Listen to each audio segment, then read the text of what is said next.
The arrow missed Rowan Oakley's head by less than an inch, and he dropped the bucket of chicken feed so fast that grain exploded across the dirt like pale confetti.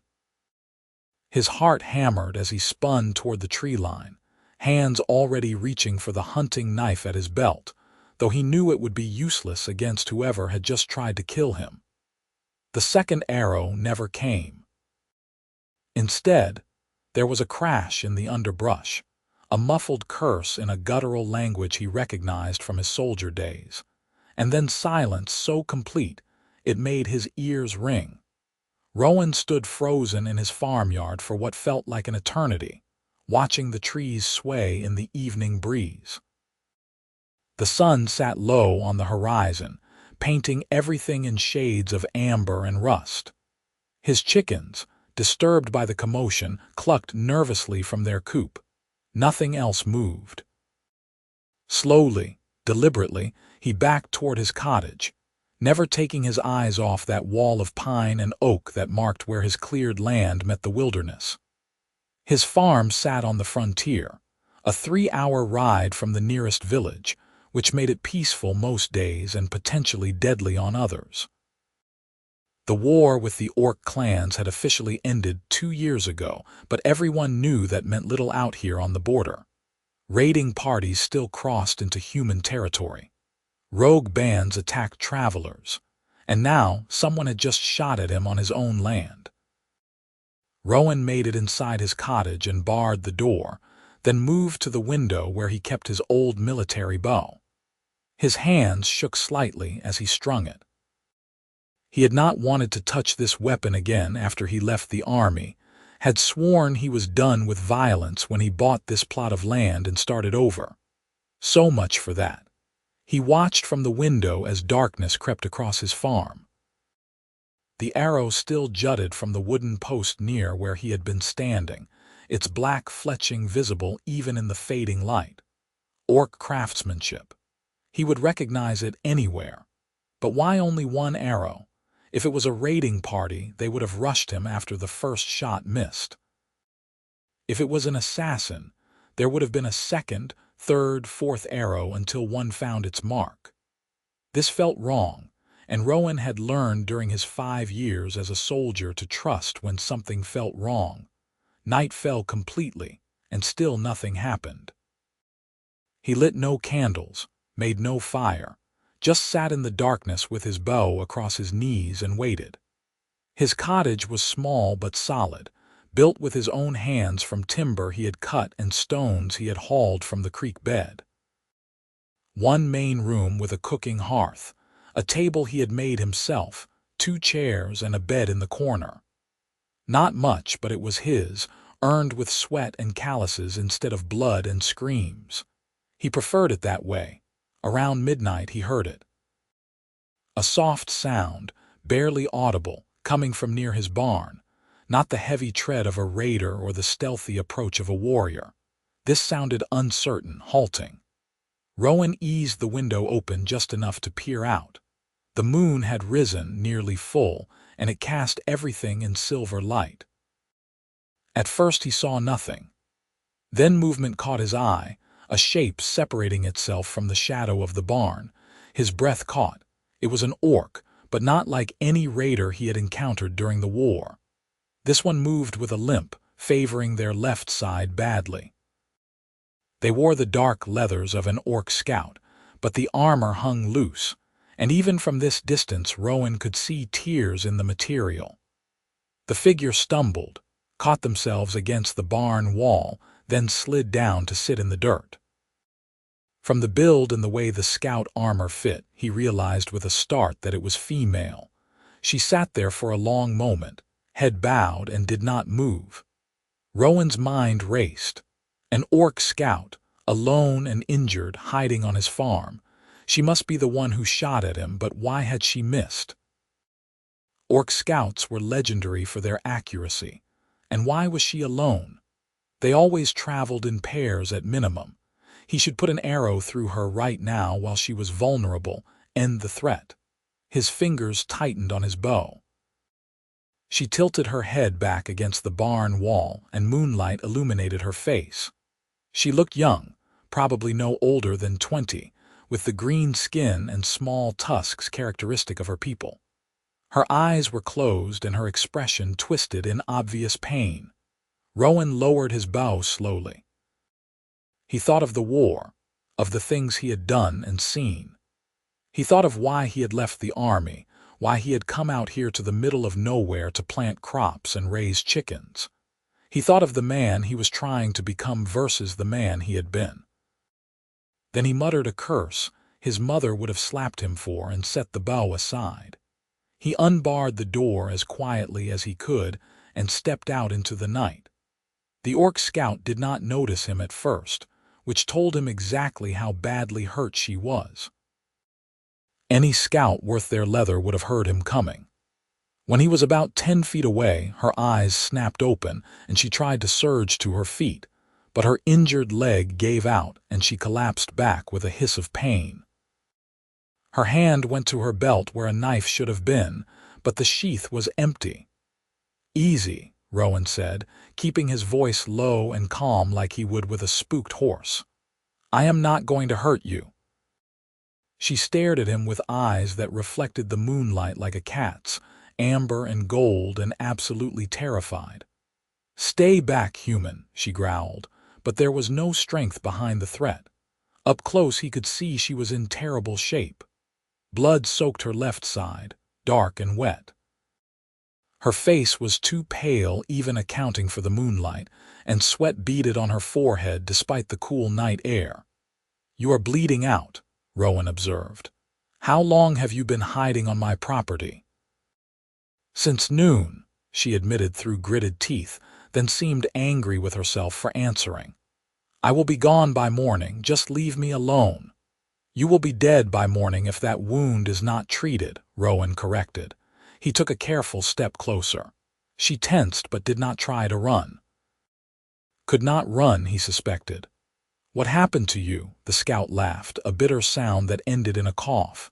"Does it matter? I am orc, you are human. You should kill me and be done with it.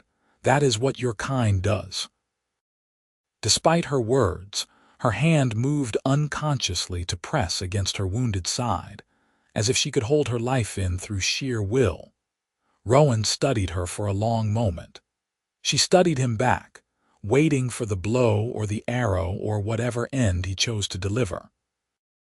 Instead, he sighed and held out his hand. "Can you walk if I help you?" Confusion flickered across her face, quickly replaced by suspicion. "Why would you help me?" "Because I am tired of watching people die," Rowan said simply. "And because you are bleeding all over my barn, which is unsanitary." "Come on, I have medical supplies inside." She stared at his outstretched hand like it was a viper. "This is a trick. If I wanted you dead, you would be dead already. I am a fair shot with a bow." He kept his hand extended, patient. "You can trust me or you can bleed out. Your choice." The scout looked from his face to his hand and back again, clearly trying to work out his angle. Finally, probably because she had no other options, she reached up and gripped his hand. Her palm was calloused and warm, her grip surprisingly strong despite her condition. Rowan braced himself and hauled her upright. She swayed and would have fallen if he had not quickly moved to support her weight on her good side. "What is your name?" he asked as they made their slow, painful way toward his cottage. She was quiet for so long he thought she would not answer. Then, just as they reached his door, she said softly, "Karga, my name is Karga. I am Rowan. Try not to bleed on the floor too much. I just cleaned it yesterday." Despite everything, that startled a weak laugh out of her. They made it inside and he deposited her carefully in one of his chairs. She slumped immediately, all her strength clearly spent. In the better light of the cottage, with candles now lit, the extent of her injuries became clear. The wound in her side was deep, likely from a blade, and had been bleeding for hours. Her armor was damaged in multiple places. Bruises mottled her arms and one side of her face. She had been in a serious fight. Rowan moved efficiently, pulling out his medical kit and setting water to heat on the hearth. He had learned field medicine during the war, had patched up more wounded soldiers than he cared to remember. The familiar motions came back easily despite his 2 years away from it all. Karga watched him with wary eyes, her whole body tensed like she expected betrayal at any moment. "I need to remove your armor to clean the wound properly," he told her. She hesitated, then nodded and began fumbling with the buckles. Her hands shook badly. After watching her struggle for a moment, Rowan stepped forward to help. She flinched away from his touch.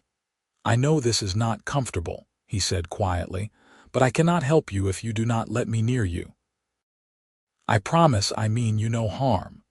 Something in his tone must have convinced her, because she stilled and allowed him to work the buckles free. He peeled the damaged leather away carefully, trying not to cause more pain. Beneath the armor she wore a rough spun shirt, now soaked with blood on one side. He had to cut it away to expose the wound. It was as bad as he had feared, a deep gash that had barely missed anything vital but was bleeding steadily. She would need stitches. "This is going to hurt," he warned. "I am a scout of the Ironjaw clan," Karga said through gritted teeth. "I can handle pain." She could indeed. Rowan cleaned the wound with boiled water and the last of his strong spirits, which had to burn like fire, but she only hissed quietly and gripped the edge of the table with white-knuckled hands. Her tusks, small and pale, caught the candlelight as she clenched her jaw. When he began stitching, she closed her eyes but made no sound. He worked as quickly and carefully as he could, his hands steady despite the strangeness of the situation. An orc in his home. An orc he was healing instead of fighting. The war had made enemies of their peoples, but right now she was just an injured woman who needed help. When he finished and bandaged the wound, Karga opened her eyes and stared at him with an expression he could not quite read. "Why?" she asked again. "Why are you doing this?" Rowan cleaned his hands and sat back in the other chair, suddenly exhausted. "I was a soldier for 5 years. I killed a lot of your people. Your people killed a lot of mine. When the war ended, I thought I would feel relieved, but I just felt tired. Tired of the violence and the death and the hatred. So I came out here to farm and raise chickens and live quietly. I am not going to throw that away by killing someone who is no threat to me." "I shot at you," she pointed out. "You missed." "I never miss," Karga said, and there was something raw in her voice. "I am the best shot in my unit. I was supposed to scout this area, report on human settlements. When I saw you in the yard, I drew my bow and aimed. But then I saw your face and I saw that you were not a soldier anymore, just a farmer feeding his chickens, and I could not do it. I jerked my aim at the last second." She looked away, shame coloring her features. "Coward." Rowan was quiet for a moment, processing this. "That is not cowardice. That is mercy. My people do not see it that way." Karga's voice dropped to barely above a whisper. "My unit found me an hour later. They knew what I had done. That I had failed to kill a target had shown weakness, so they decided I was a traitor and they made sure I could never return." Her hand moved to her wounded side. "My own blood squad did this to me. Then they left me to die." The words hung heavy in the air between them. Rowan felt a surge of anger at the casual cruelty of it, followed by a deep sadness. He understood that kind of betrayal, the way war twisted people until they could hurt even their own. "I am sorry," he said, and meant it. Karga looked at him with surprise, as if kindness from a human was the last thing she had expected. "You are strange, Rowan Oakley. So I have been told." He stood and moved to his cupboard, pulling out bread and cheese and dried meat. His dinner, forgotten in the chaos of the evening. He set it on the table between them and pushed half toward her. "You need to eat. You have lost a lot of blood." She stared at the food like it might bite her. "This is your dinner. We can share it. I have more." "Why would you share your food with an orc?" Rowan met her eyes steadily. Because you are hungry and I have enough for two, it is not complicated. Karga continued to stare for a long moment. Then slowly, hesitantly, she reached out and took a piece of bread. She ate it in small bites, her movements careful, like she expected him to snatch it away. When he did not, when he simply ate his own portion calmly, some of the tension finally bled out of her shoulders. They ate in silence, the only sounds the crackling of the fire and the soft night noises filtering in through the walls. When the food was gone, Karga spoke again, her voice softer than before. "Thank you. For the healing and the food, I will leave in the morning and trouble you no more. You are in no condition to travel. That wound needs at least a week to start healing properly, probably longer." Rowan saw her about to protest and held up a hand. "You can barely walk. Where would you even go, away from here? Back to orc territory, maybe, or into the deep wilderness." She did not sound convinced by her own words. Anywhere but near humans. "You said your own unit tried to kill you for showing mercy. Do you really think returning to orc lands is safe?" The question was gentle but pointed. Karga's face crumpled slightly before she caught herself and shoved the emotion down. "I have nowhere to go," she admitted, the words clearly dragged from somewhere deep and painful. "I am cast out, clanless. Among my people, that is worse than death." Rowan made a decision that was probably foolish but felt right anyway. "Stay here, at least until you are healed. I have the barn, you could sleep there. I will bring you food and tend your wound. When you are strong enough, you can decide what to do next. You would let an orc live on your farm." Disbelief colored every word. "I would let an injured woman recover on my property, yes." "Your species is irrelevant." He said it matter-of-factly, like it was the most obvious thing in the world. Karga looked at him for a long time, her amber eyes searching his face for deception or ulterior motives. She must not have found any, because eventually she nodded slowly. 1 week. I will stay 1 week until I can travel. Then I will leave and you will never see me again." "Fair enough." Rowan stood and gathered a blanket from his bed along with an old pillow. "The barn is not luxurious, but it is dry and relatively clean. There is fresh hay in the loft. I will help you get settled." Getting Karga to the barn was an ordeal. She was weakening from the blood loss and the pain, her steps growing more unsteady with each passing moment. By the time they reached the barn door, Rowan was practically carrying her. He set her down gently on a pile of hay in the corner farthest from the door, arranged the blanket around her, and tucked the pillow under her head. She was shivering now, shock setting in. He made a mental note to bring her another blanket.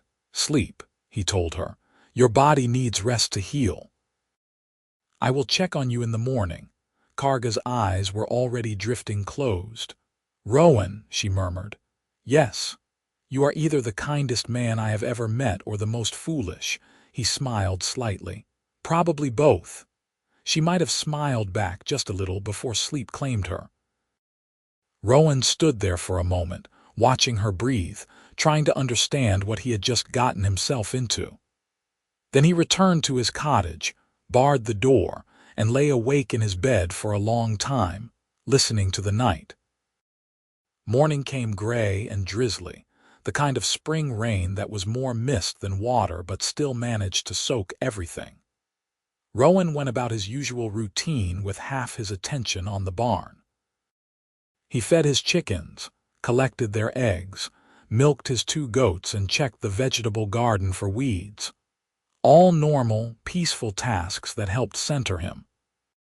When he finally went to the barn with a plate of breakfast and fresh bandages, he half expected to find Karga gone.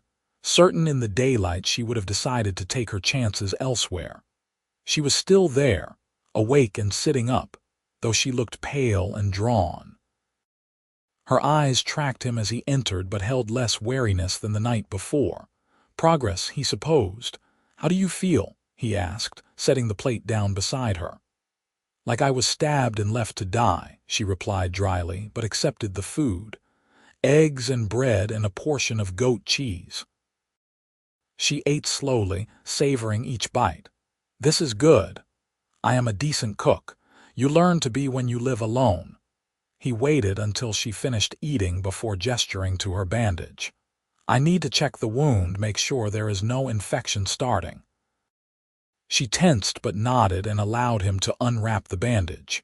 The wound looked better than he had feared. Still angry and red, but clean, with no signs of festering. He applied a poultice made from herbs he grew in his garden, wrapped it with fresh cloth and sat back. It is healing well. You are strong. Orcs heal faster than humans, Karga said. It is one of our few advantages. She paused, studying him. You are not afraid of me at all, are you? Rowan considered the question. Should I be? I am trained to kill. Even injured, I could probably slit your throat before you could stop me. But you will not. How do you know? He met her eyes calmly. Because you could not shoot an unarmed farmer even when your life depended on it. I do not think you are going to attack the man who fed you and patched up your wounds. Karga looked away first, something complicated flickering across her face. You have too much faith in people, human. Maybe, or maybe I am a good judge of character. He stood, collecting the empty plate. I have work to do around the farm. Call out if you need anything. I will bring lunch around midday. He left her there and spent the morning repairing a section of fence that had been damaged in a recent storm. The physical labor felt good, grounding. He tried not to think too hard about the fact that he was now harboring an enemy soldier on his property. Tried not to wonder what the people in the village would say if they found out. Tried not to examine too closely why he had decided to help her in the first place. At midday, he brought more food to the barn as promised. Karga was standing this time, though shakily, testing her wounded leg. She quickly sat back down when she saw him, embarrassment flashing across her features at being caught trying to move around. You should rest, Rowan chided gently, handing her the food. I am a scout. I am not meant to sit still.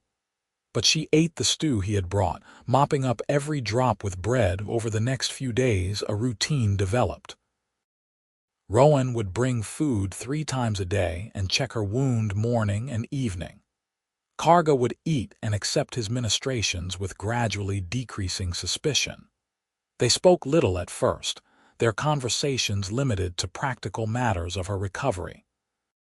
But on the 3rd evening, as he was changing her bandage, she asked him a question. Why did you leave the army? You said you were a soldier for 5 years. Rowan's hands paused in their work, then resumed. There was a battle. We won, but barely. I was walking through the aftermath and I found a young orc, barely more than a boy, dying slowly. He looked at me and asked me to end it quickly, begged me in broken human language. So I did. I gave him a quick death instead of a slow one. But afterward, I kept thinking about how he learned our language, about who he might have been if we were not at war. And I realized I did not want to be a soldier anymore. Did not want to kill people I did not hate for reasons I did not fully understand. So when my term of service ended, I took my pay and bought this land as far from the war as I could get. Karga was quiet for a long moment. That was Darkfang clan armor the boy wore, was it not? Red Wolf sigil. Yes, how did you know? Because I knew him. Her voice was soft, distant. His name was Grok. He was my cousin, 15 years old. He lied about his age to join the warriors because he wanted to prove himself. She looked at Rowan with eyes that glistened in the candlelight. Thank you for giving him mercy. His death would have been agony otherwise. They looked at each other, human and orc, connected by a moment of mercy in the midst of war. Something shifted between them in that instant, a recognition that ran deeper than species or old hatreds. They were both people shaped by violence, both trying in their own ways to be better than what the war had made them. I am sorry for your loss, Rowan said quietly, "and I am sorry for yours. I know humans grieve as we do." Karga reached out tentatively and touched his hand where it rested on his knee. Just a brief contact, but it burned like a brand. "Thank you for trusting me with that story." After that night, conversation came easier. Karga told him about growing up in the Ironjaw clan, about learning to track and hunt and fight. She described the beauty of the orc territories, the great stone halls carved into mountainsides, the summer festivals where clans would gather and old feuds would be temporarily forgotten. Rowan told her about his childhood on a small farm much like this one, about his parents who had died from sickness when he was 17, about his decision to join the army because he had no other prospects. By the end of the first week, Karga could walk without assistance, though she still tired easily. The wound was healing cleanly, the stitches holding. She should leave, Rowan knew. Their agreement had been 1 week, but he found himself reluctant to bring it up, and she made no move to go. Instead, she started making herself useful around the farm. At first it was small things. She would fold the blankets neatly each morning, arrange her small area of the barn to be tidy.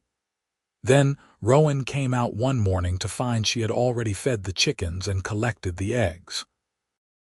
When he brought her breakfast, she was carefully mending a section of the barn wall that had been letting in drafts. "You do not have to do that," he told her. She shrugged, not looking at him. "I am not a freeloader. If I am staying, I should contribute." "Are you staying, then? Beyond the week?" Karga's hand stilled on the board she was working with. "If the offer is still open, I have nowhere else to go, and I am not ready to face the wilderness alone yet." She looked at him finally, vulnerability clear on her face. "Is that acceptable?" "More than acceptable," Rowan said, and meant it. The truth was, he had gotten used to having her around. The farm felt less lonely with another person on it, even if that person was sleeping in his barn. Spring deepened into early summer as the days passed. Karga grew stronger and took on more tasks around the farm. She learned to milk the goats, though she complained they were stubborn creatures. She helped him plant the late-season crops, her strong back making quick work of the tilling. She even started gathering eggs from the chickens, though they seemed deeply suspicious of her at first. Rowan found himself watching her more than he should. The way she moved, fluid and precise despite her healing injury. The way the sun caught her green skin and made it almost luminescent. The way her small tusks showed when she smiled, which was happening more frequently these days. He told himself it was simply appreciation for her help, gratitude that she was recovering. He was a terrible liar, even to himself. One evening, about 3 weeks after that first night, they sat together outside the cottage watching the sunset. It had become a habit, this quiet time at the end of the day where they would rest and talk. Karga sat on the ground with her back against the cottage wall, Rowan on the step nearby. The sky was ablaze with orange and pink and deep purple. "I have never seen a sky like this in the orc lands," Karga said softly. "Too many mountains, they block the horizon." "Is it better or worse?" Rowan asked. "Different, beautiful in its own way." She turned to look at him, and her expression was serious. "I want to stay, Rowan. Not just until I am healed, longer than that, if you will have me." His heart did something complicated in his chest. "You want to stay on the farm?" "Yes, I have no clan, no place among my people anymore, but here I feel useful, I feel safe." She hesitated, then pushed on. "I feel like maybe I could make a life worth living, if you would allow it." Rowan thought about what that would mean. An orc living openly on his land. The questions from the village if anyone saw her. The potential danger if the wrong people found out. He thought about all the very good reasons he should say no, should help her pack supplies and send her on her way to start fresh somewhere else. Then he looked at her face, at the hope and fear mixed in her expression, and none of those reasons seemed to matter much. "I would like that," he said simply. "You can stay as long as you want." The smile that broke across Karga's face was like the sun coming out from behind clouds. "Thank you. I will earn my keep, I promise. I will work hard." "You already do," Rowan assured her. "Come on. I will make dinner for both of us tonight. You can eat inside like a civilized person instead of in the barn." They ate together at his small table, sharing stew and fresh bread. It felt natural, comfortable, like they had been doing this for years instead of weeks. After dinner, Karga helped him clean up, and they talked about plans for the farm. She had ideas about expanding the vegetable garden, maybe building a proper chicken coop instead of the ramshackle structure that was barely standing. Rowan found himself excited by the prospect of these projects, by the idea of building something lasting. When it grew late, Karga stood to return to the barn. Rowan stopped her with a hand on her arm. "You know you do not have to sleep in the barn anymore. I could set up a proper bed in here, give you some privacy." She looked startled, then touched. "You would give up part of your space for me. The cottage is not huge, but I think we could make it work. You have been a huge help around the farm. The least I can do is give you a proper place to sleep." "I will think about it," Karga said softly, but there was warmth in her eyes. "Thank you for the offer." Over the following days, Rowan made good on his promise. He built a partition in the cottage using wooden frames and heavy cloth, creating a small but private space in the corner opposite his own bed. He made a simple frame and filled a mattress with fresh straw and soft wool from the sheep in the village. When it was done, he showed it to Karga, feeling oddly nervous about whether she would like it. She walked around the space slowly, touching the partition, testing the bed, taking it all in. Then she turned to him with eyes that looked suspiciously bright. "You made this for me. It is not much, but it is yours, your own space. It is perfect." Her voice came out rough. "No one has ever made anything for me before. Among the clans, you earn what you have through strength and skill. But this, you just gave this to me because you wanted to." Rowan felt heat rise in his face. "You have more than earned it with all the work you do around here." That night, Karga moved her few possessions into the cottage. It was strange having someone else in his space, but it was a good strange. He fell asleep to the sound of her breathing from the other side of the partition, and it felt less lonely than it had in a very long time. Summer settled over the farm in earnest. The days grew long and hot, the work never ending but satisfying. Rowan and Karga fell into an easy partnership. They worked side by side in the garden, tending the vegetables that were beginning to flourish. They repaired fences and cleaned the barn and built the new chicken coop Karga had designed. In the evenings, they would cook together, their movements around the small kitchen becoming a coordinated dance. It was during one of these evening cooking sessions that things changed. Rowan was cutting vegetables while Karga stirred a pot of soup on the hearth. He glanced over at her and found her watching him with an expression he could not quite read. Their eyes met and held for a moment longer than necessary. The air in the cottage suddenly felt thick. "What?" he asked, his voice coming out rougher than intended. "Nothing.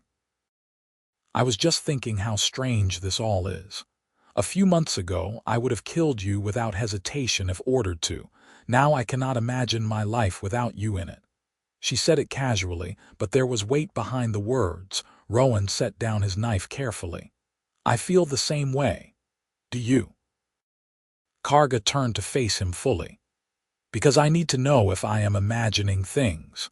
The way you look at me sometimes, the way you go out of your way to make me comfortable, the way you smile when I walk into a room. Is that just kindness, or is it something more?" His heart was pounding now, loud enough he was sure she could hear it. "What do you want it to be?" "I want it to be more," she said quietly. "I want you to look at me and not see an orc. I want to look at you and not see a human. I just want to see Rowan, the man who saved my life and gave me a home and makes me laugh. But I need to know if you want that too, because if I am alone in this feeling then, I need to know now before I make a complete fool of myself. Rowan crossed the space between them in 3 strides. He stopped just in front of her, close enough to feel her warmth, to see the flecks of gold in her amber eyes. You are not alone in this feeling. I want that too. I want all of it. Even though I am an orc. Even though people would call you a traitor and worse for caring about me. I do not give a damn what people would call me. I care about you, Karga. You are brave and strong and kind, and you make this farm feel like a home instead of just a place I live. He reached up slowly, giving her time to pull away, and cupped her face with one hand. Her skin was warm and smooth under his palm. If you will have me, I would very much like to see where this leads. She leaned into his touch, her eyes fluttering closed for a moment. I would like that very much. He kissed her then, soft and tentative at first, learning the shape of her mouth, the way her tusks felt against his lips. She made a small sound and kissed him back, one hand coming up to tangle in his hair. The kiss deepened, grew more confident, heat building between them. When they finally broke apart, both breathing hard, Karga laughed softly. "What is funny?" Rowan asked, his hand still cupping her face. "I was just thinking that my unit would be horrified. Their failed scout in love with a human farmer. It is probably the worst thing I could have done in their eyes. Are you in love with me?" The question slipped out before he could stop it. Karga met his eyes steadily. "Yes, I think I started falling the night you shared your dinner with me. Everything after that just made me fall deeper." "Good," Rowan said, pulling her close again. "Because I am in love with you too. Have been for weeks, I think. I was just too scared to admit it." They kissed again, and this time there was no hesitation, no uncertainty. Just 2 people who had found each other against all odds, choosing to build something new together. The soup burned on the hearth and neither of them cared. That night marked a shift in their relationship. They were no longer just friends or partners in farm work. They were something more, something deeper. Rowan would catch himself watching Karga with a foolish grin on his face. She would touch him casually as she passed, a hand on his shoulder, fingers brushing his arm, each contact sending warmth through him. They held hands while watching the sunset. They kissed in the garden when they thought no one was looking, though the only witnesses were chickens who did not care. But their happiness existed in a bubble, isolated on the farm. Reality intruded one morning in late summer when Rowan made his monthly trip to the village for supplies. He usually went alone, but Karga had become anxious as he prepared to leave, pacing the cottage with nervous energy. "What if someone saw me?" she asked. "What if there were soldiers or hunters in the area and they report back that there is an orc living here?" "Then we will deal with it," Rowan assured her, pulling her into his arms. "But no one has any reason to come out this far. The farm is isolated. We are careful. It will be fine." She held him tightly. "Come back safe and quickly." "I will be back before sunset, I promise." The village of Millbrook was a small collection of buildings centered around a main road. Rowan knew most of the people there by sight if not by name. He conducted his business efficiently, purchasing flour and salt and other necessities, trading eggs and vegetables from his farm. He was loading the supplies onto his wagon when he overheard a conversation that made his blood run cold. 2 men stood outside the tavern, soldiers from their bearing, discussing something in low tones. Rowan moved closer, pretending to adjust his wagon while he listened. "Captain says there is a deserter from the orc army somewhere in this region," one of the soldiers was saying. "Female scout, last seen heading toward human territory. There is a bounty for her capture." "Why does the captain care about one orc deserter?" the other asked. because she was part of a special unit that knows troop movements and supply routes. If she is captured by humans, she could provide valuable intelligence. The orc clans want her back dead or alive to prevent that, so the captain is offering gold to anyone who brings her in. Rowan's heart hammered in his chest. They were looking for Karga. He forced himself to breathe normally, to finish loading his wagon without rushing.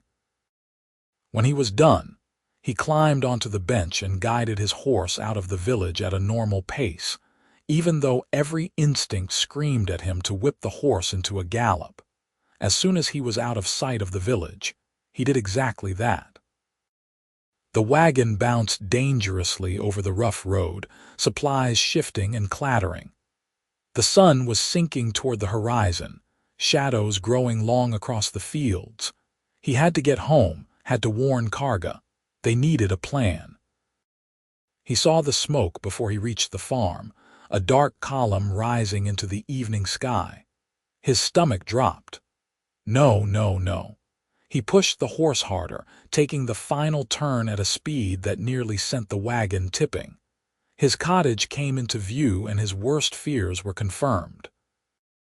Armed men surrounded the property, at least 6 of them, a mix of human soldiers and what looked like mercenaries. His barn was on fire, smoke pouring from the open doors. Rowan leaped from the wagon before it fully stopped, his eyes scanning frantically. Where was Karga? Then he saw her, backed against the side of the cottage, a blade in her hand that she must have taken from someone, her clothes torn and blood on her face. She was holding off 3 men at once, moving with deadly grace despite her odds. But she was tiring, he could see it in the way she favored her left side, the old wound still not fully healed. "Karga," he shouted. Her head whipped toward him, eyes widening. "Rowan, run, get out of here like hell." Rowan grabbed his bow from the wagon where he always kept it and knocked an arrow in one smooth motion. He had not shot at a person in 2 years, but the skill came back like he had never stopped. He loosed the arrow and one of the men attacking Karga went down with a cry, an arrow through his shoulder. The other soldiers turned toward this new threat. "You must be the farmer," one of them called out, a captain by his insignia. "You are harboring an enemy deserter. Stand aside and you will not be harmed. She is not an enemy.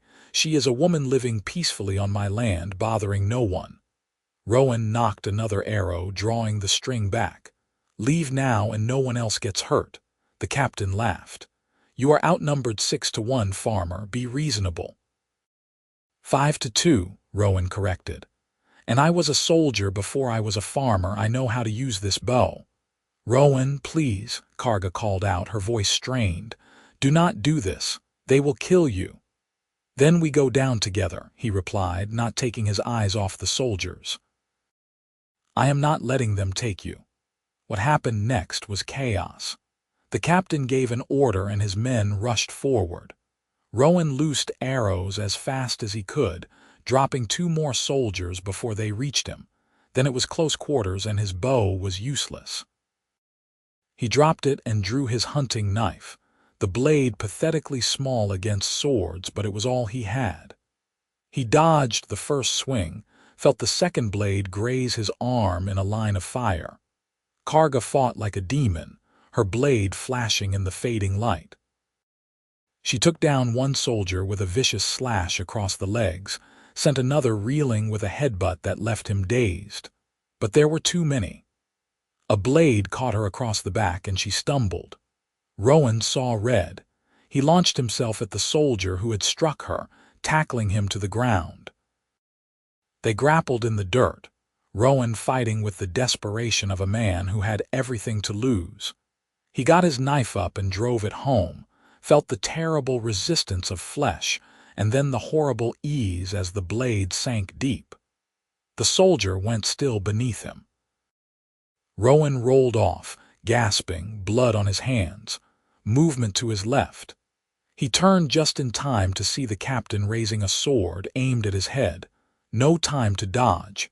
This was it. He had time to think that at least he had tried, at least Karga would know he had fought for her. The blow never landed. Karga slammed into the captain from the side, bearing him to the ground. They struggled briefly, then her blade found his throat and it was over. She stood slowly, blood spattered and swaying on her feet, but alive. They were both alive. The remaining soldiers were either dead, wounded, or running. The one Rowan had shot in the shoulder was fleeing into the gathering dusk. The barn still burned behind them, casting dancing shadows across the scene of carnage. Rowan and Karga stood among the bodies, both of them injured and exhausted, and looked at each other. "You are hurt," Karga said, her eyes on the wound on his arm. "You are hurt worse," Rowan countered, seeing the blood soaking through her shirt from the cut on her back. "Idiot human," she said, but her voice was tender. "You should have run when I told you to." "Stubborn orc," he replied, crossing to her and pulling her gently into his arms. "As if I would ever leave you." They held each other as the barn burned and the dead lay around them, two people who had chosen each other despite a world that said they should not. After a long moment, Rowan pulled back to look at her face. "We cannot stay here," he said quietly. "More will come. The village knows where I live. If those soldiers were looking for you, others will be too. I know."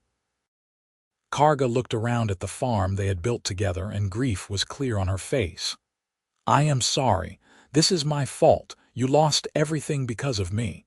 Not everything. I did not lose you." He cupped her face with his hands, heedless of the blood on them. "We will go north into the wilderness. Find a place to start over where no one knows us. Build another farm, a better one. We will make it work. You would give up your life here, everything you built, just to stay with me. Karga, you are my life. Everything else is just things." He kissed her forehead gently. "Now come on, we need to gather what we can and leave before more soldiers arrive. Can you walk?" "I can manage." She straightened, wincing. "I am tougher than I look." They worked quickly despite their injuries. Rowan saved what food and supplies he could from the cottage, loading them onto the wagon. Karga rescued her few possessions and helped him catch the goats, tying them to the back of the wagon. The chickens would have to fend for themselves. The barn was lost, but the cottage still stood. Rowan took one last look at it, this place that had been his sanctuary, his fresh start.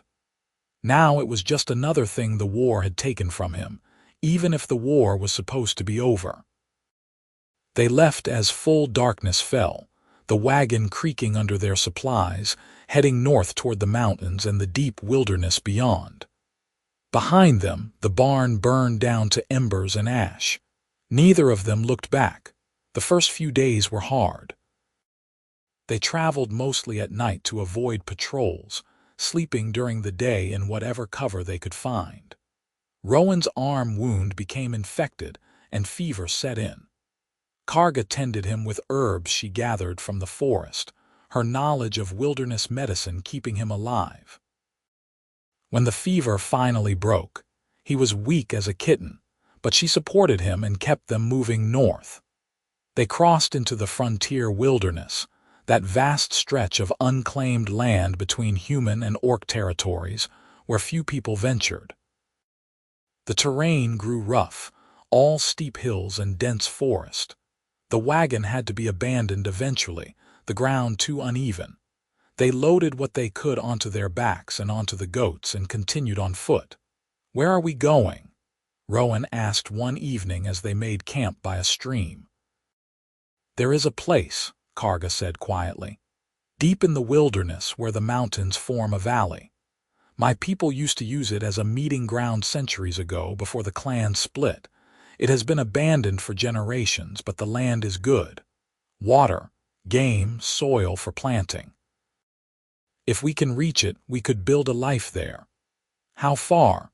"Another week of travel, maybe more." She looked at him with concern. "Are you strong enough?" "I will make it," Rowan promised. "Lead the way." They traveled for 9 days through increasingly wild country. They saw no other people, just animals and birds and the endless forest. It was beautiful in a primal way, untouched and ancient. Rowan found himself understanding why Karga spoke of her homeland with such reverence. There was power in this wilderness, a sense of something larger than human concerns. On the 10th day, they crested a rise and Karga stopped, pointing. "There. Do you see it?" Rowan looked where she indicated and his breath caught. A valley opened before them, green and lush, with a river running through it like a silver ribbon. Mountains rose on all sides, protective and imposing. It was perfect, isolated and fertile and beautiful beyond words. "This is it?" he asked. "This is it?" Karga looked at him, uncertainty in her eyes. "What do you think?" "I think we are home." They descended into the valley and began the hard work of building a new life. Using stones from the river and timber from the forest, they constructed a small cabin on a rise overlooking the water. It took them the rest of the summer and into fall, but eventually they had walls and a roof and a door that closed. It was crude compared to Rowan's cottage, but it was theirs, built by their 4 hands together. They planted a late garden, though they knew it would not produce much before winter. Karga hunted while Rowan fished and foraged. They smoked meat and gathered nuts and did everything they could to prepare for the cold months ahead. It would be a hard winter, they both knew that, but they would face it together. One evening in late autumn, as they sat by the fire in their new cabin, Karga turned to Rowan with a serious expression. "I need to tell you something." His heart jumped. "What is it?" "I am with child. Your child." She said it plainly, watching his face carefully for his reaction. "I realized a few weeks ago, but I was not sure how to tell you. I know this complicates things." Rowan stared at her for a long moment as the words sank in. A child. His and Karga's child. A baby that would be both human and orc, belonging fully to neither world but hopefully to both. The implications were staggering. He thought about how hard this life already was, how much harder it would be with an infant. Then he thought about holding that child, teaching them about the world, watching them grow. A smile spread across his face. "That is wonderful," he said, pulling Karga into his arms. "Terrifying but wonderful. We are going to be parents." "You are not upset?" She sounded surprised. "I know we did not plan this." "I could never be upset about making a life with you," Rowan said firmly. "We will figure it out." "We have gotten this far, have we not?" She laughed wetly, tears spilling down her green cheeks. "You continue to surprise me, human. Most men would run from this responsibility." "I am not most men. And besides, where would I run to? This is the edge of the world. You are stuck with me." He kissed her deeply, tasting salt from her tears. When they broke apart, he kept her close, one hand moving to rest on her still flat stomach. "We should probably make this official, you know." "Make what official?" "Us. Our family." He took a breath, suddenly nervous despite everything they had been through. "Marry me, Karga. I know we have no priest and no witnesses, but I do not care. I want to pledge myself to you and to our child. I want to build this life with you as my wife." She pulled back to look at him, eyes shining. "You would marry an orc. I would marry you. The woman I love, who is brave and strong and kind and who makes me want to be better. Your species does not matter to me. It never has." "Then yes," Karga said, laughing and crying at the same time. "Yes, I will marry you, Rowan Oakley." Gladly and proudly. They married themselves that night, speaking vows before the fire in their little cabin with no one to witness but the forest and the stars. Rowan promised to love her and honor her and stand by her side for all their days. Karga promised the same, her voice strong and clear. They sealed it with a kiss, and then with their bodies, making love slowly and tenderly, celebrating the life they had created in more ways than one.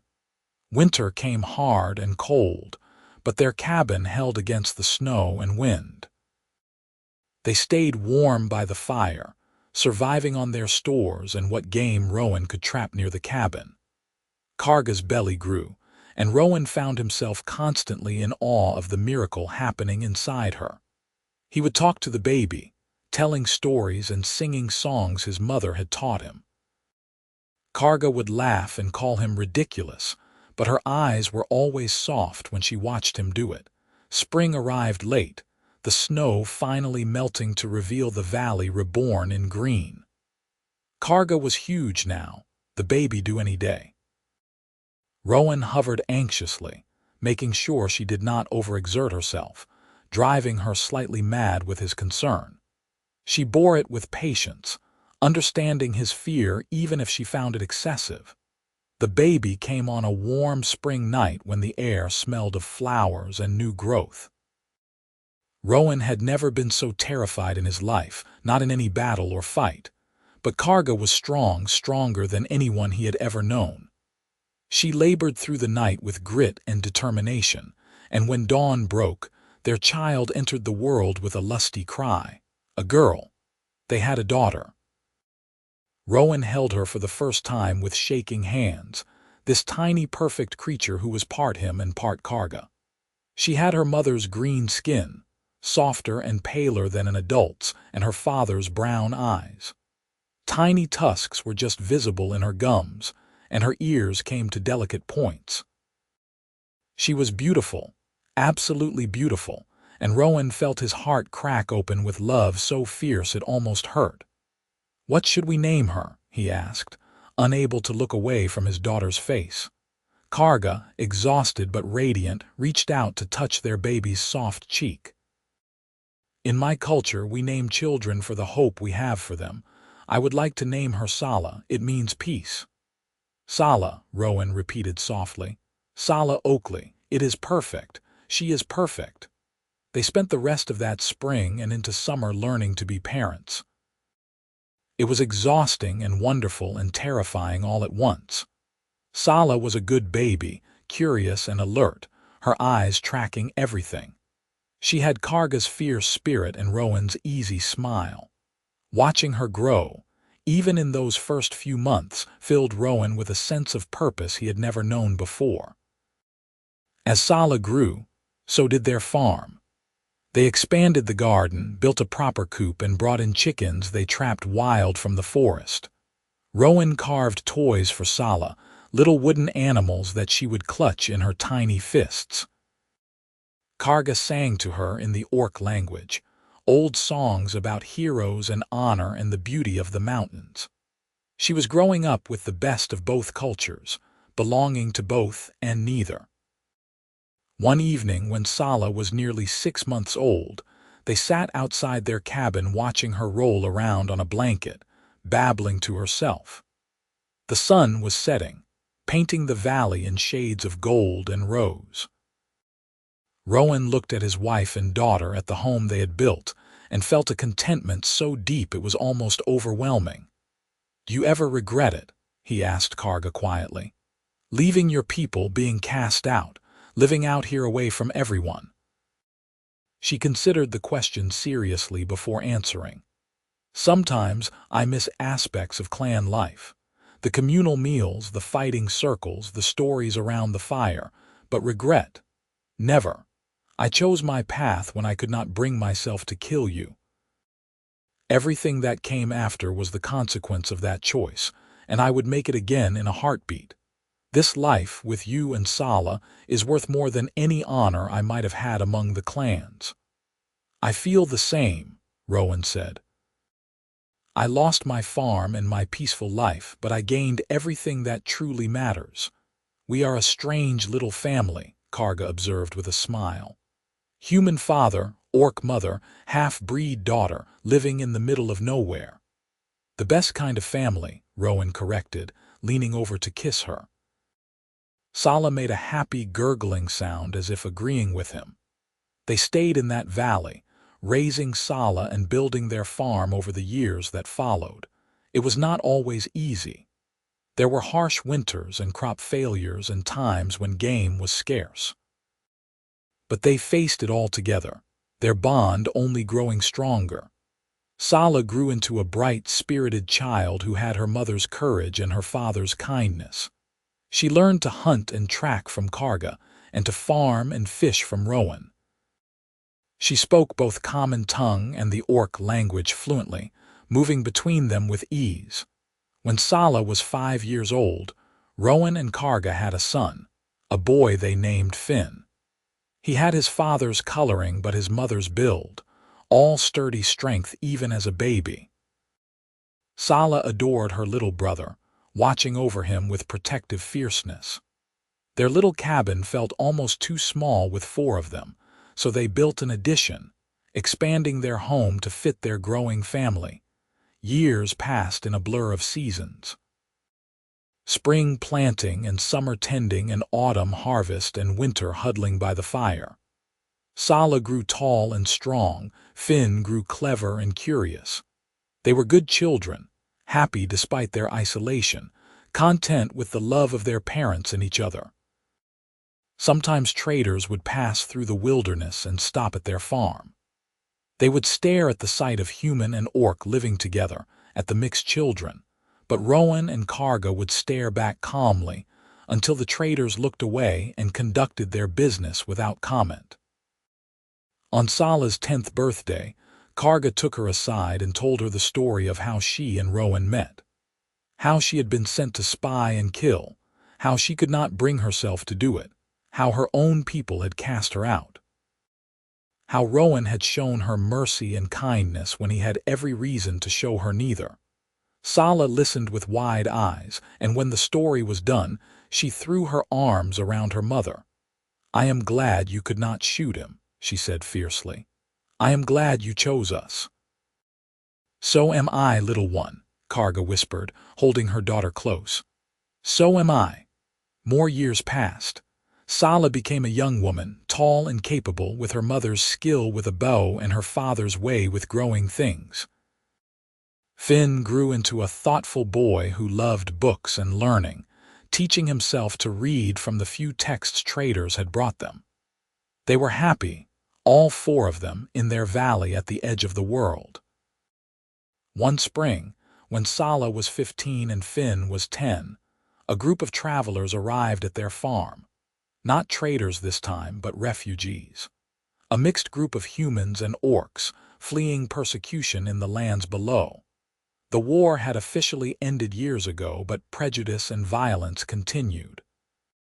These people had banded together, humans and orcs who had formed friendships or fallen in love, and they were seeking a place to live in peace. Rowan and Karga welcomed them, offering food and shelter while they rested. Around the fire that night, stories were shared. The refugees spoke of how they had heard rumors of a valley where humans and orcs lived together, where mixed families thrived. They had thought it was legend, but they had come seeking it anyway, desperate for hope.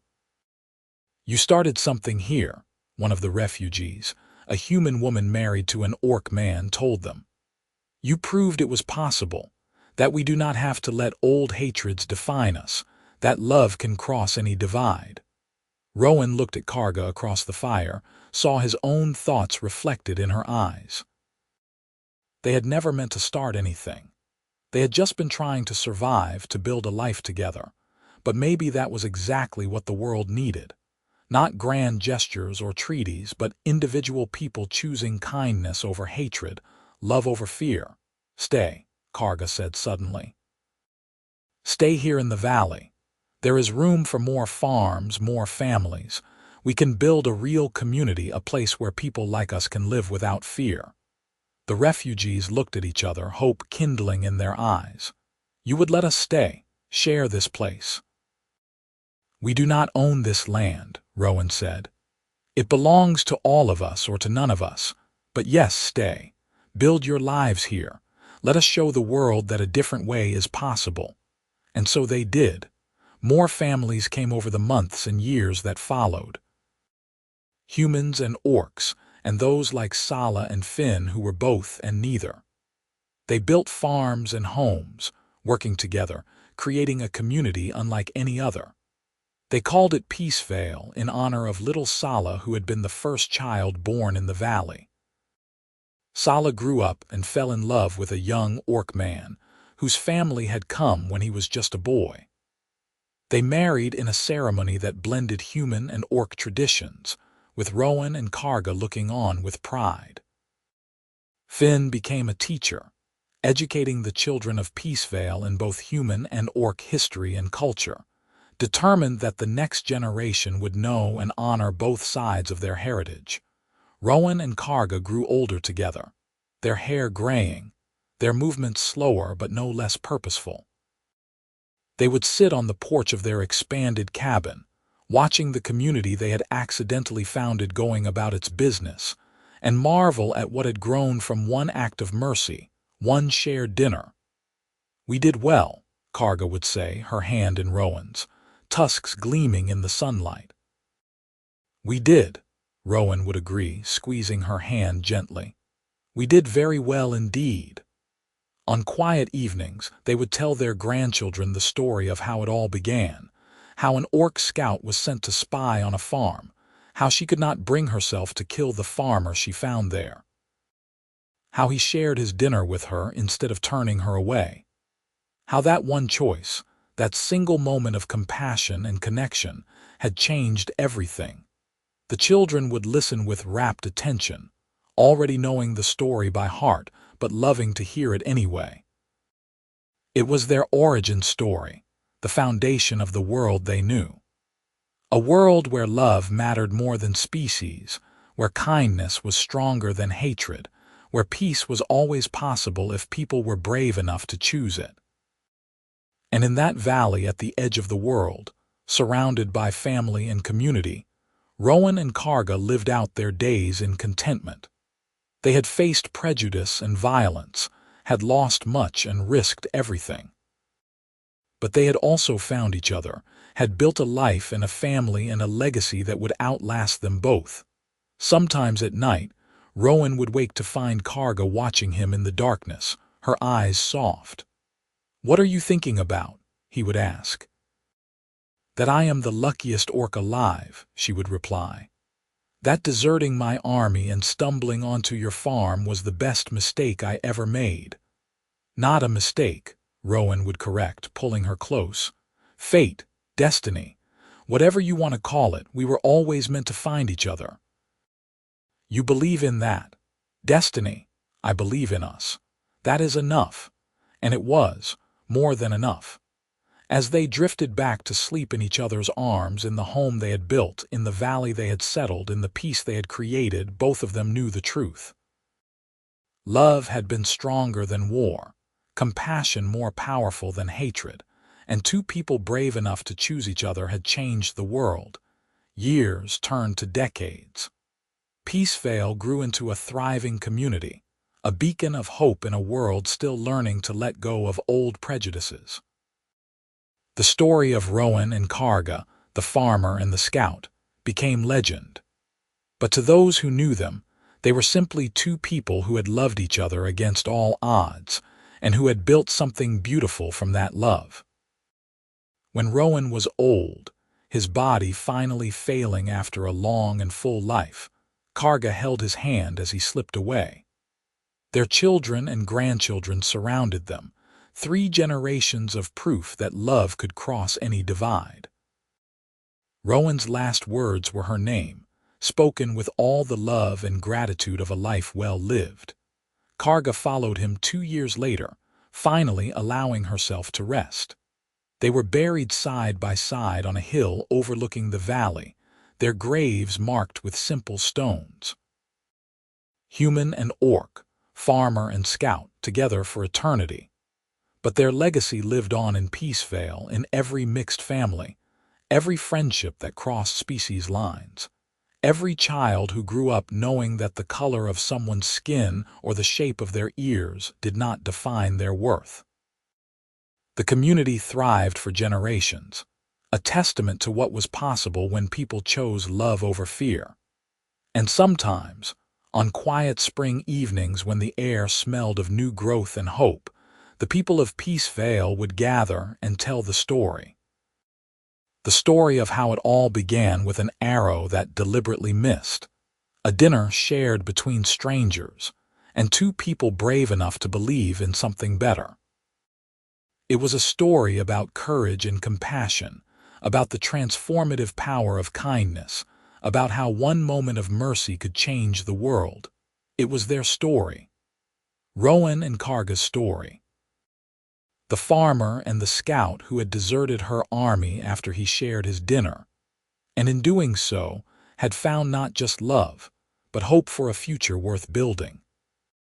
A future where humans and orcs did not have to be enemies, where families could be built across any divide, where peace was not just a dream but a reality they all worked toward every single day. And in that valley at the edge of the world, surrounded by mountains and rivers and the endless forest, that future lived and breathed and grew, nourished by the love of two people who had started it all. Their story ended, but the community they built continued, generation after generation, a living monument to the simple truth they had discovered so long ago on a farm at the frontier. That love was always worth the risk. That kindness was always the right choice. That peace began with individual acts of courage and compassion.